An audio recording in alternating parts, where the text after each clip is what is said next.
Por día se abren 22 causas por consumo de drogas en la provincia de Buenos Aires. Estamos en compañía del defensor adjunto del pueblo de la provincia de Buenos Aires, Walter Martelo. ¿Qué tal, Martelo? ¿Cómo le va? ¿Qué tal? ¿Cómo están?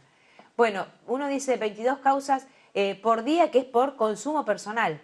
Sí, por tenencia para consumo personal.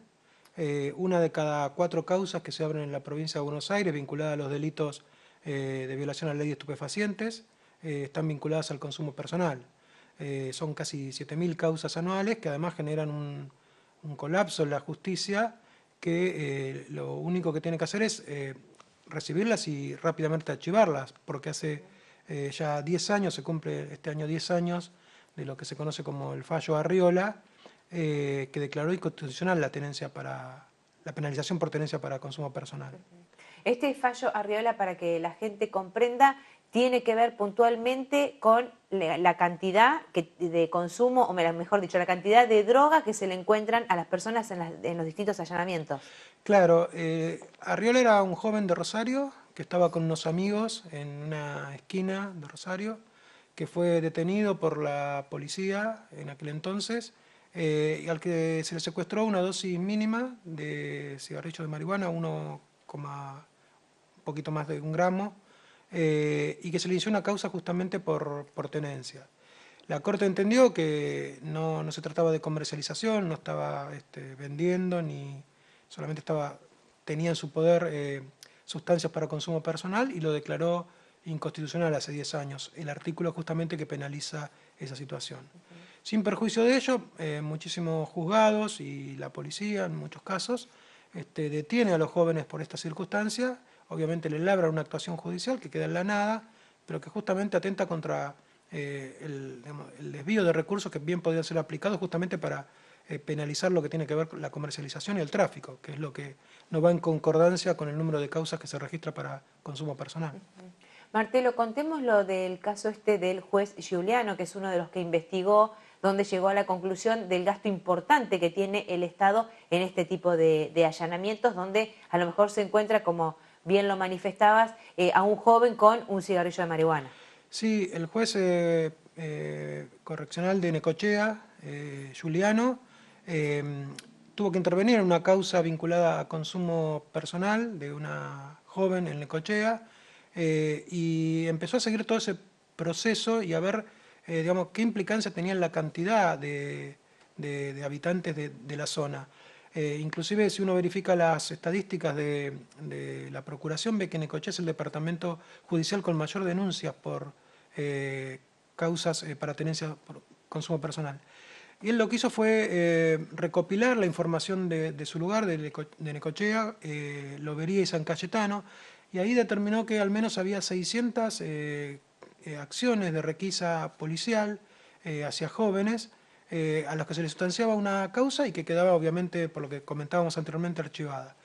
Y que ese proceso tenía un costo mínimo entre lo que implicaba los recursos humanos de tribunal, etcétera, de 10.000 pesos por causa, para que después quede en la nada. Con lo cual él presentó un habeas corpus colectivo, justamente para que la policía y digamos, los departamentos judiciales dejen de intervenir en estas acciones por 2 cuestiones. Primera, por la declaración de inconstitucionalidad de la Corte, y segundo, porque implica un mal gasto dentro del Poder Judicial.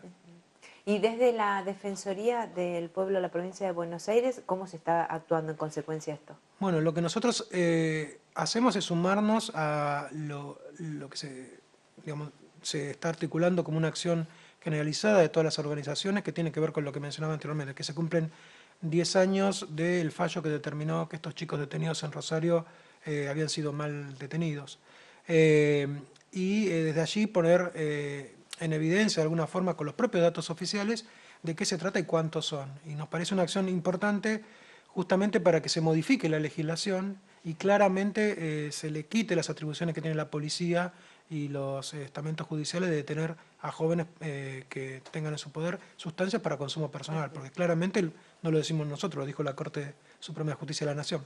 Claro, además porque lo primero que a uno se le cruza es esto de que hay que armar una estadística, entonces se hacen allanamientos y bien como bien lo marcabas, el hecho de encontrar a alguien con un cigarrillo de marihuana ya suma alguien a lo que tiene que ver con la estadística, pero en realidad representa un gasto que es innecesario. Sí, y además no soluciona nada, porque en el Claro. caso de que sea un adicto, me parece que lejos de imponerle una pena judicial o de alguna forma hacerle perder tiempo en tramitaciones judiciales, lo que tiene que hacer el Estado es abrazarlo y iniciar el camino de recuperación que tiene que ver con la adicción. No penalizar al adicto, de eso me parece que se trata el fondo de la cuestión. Claro, ahí estamos viendo esta plaquita, a ver cómo sería. Sí, ahí lo que estamos viendo es la evolución anual de las causas iniciadas por violación a la ley de estupefacientes para consumo personal. Hubo un pico en el 2011, que fue cuando se desfederalizó, o sea, se le dio a la policía de cada provincia la posibilidad de investigar, y uno ve cómo año, sobre todo en lo que tiene que ver el 2017 al 2018, aumentó un 23%. O sea que cada vez se detienen más jóvenes vinculados a la tenencia de consumo personal y menos personas vinculadas al comercio y al tráfico de drogas. Claro, Que también es la contraparte, ¿no? Porque claro, aparece desbalanceado, ¿no? Parece que cargamos mucho el accionar represivo sobre quienes tienen un problema de adicción y no tanto sobre los que comercializan y venden sustancias. Walter, ¿y qué edades tienen los jóvenes en su mayoría en este tipo de operativos que se hacen? No, en general entre 14 y 21 años. La mayoría tiene que ver con esas edades. Y además hay muchos casos donde se detiene al joven que tenía en poder sustancia para consumo personal y a los amigos que por ahí no estaban haciendo nada o no tenían nada, a los efectos solamente de que obren como testigo de esa causa, que reitero, termina a la semana archivada.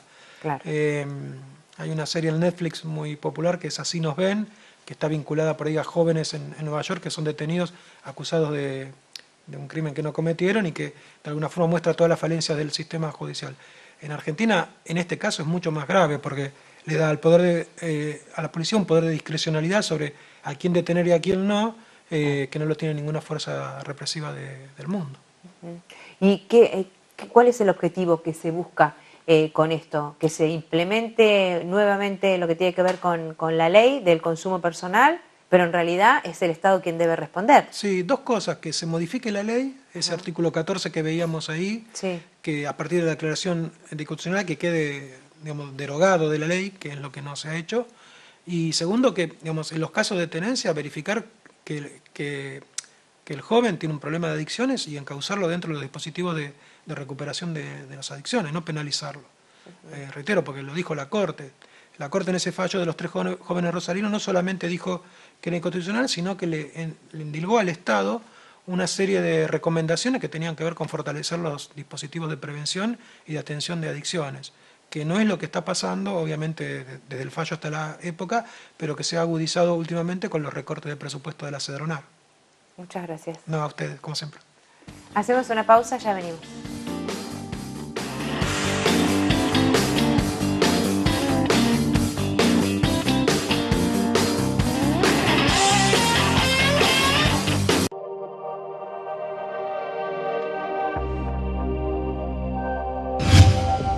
Imagen Platense, el canal de la ciudad.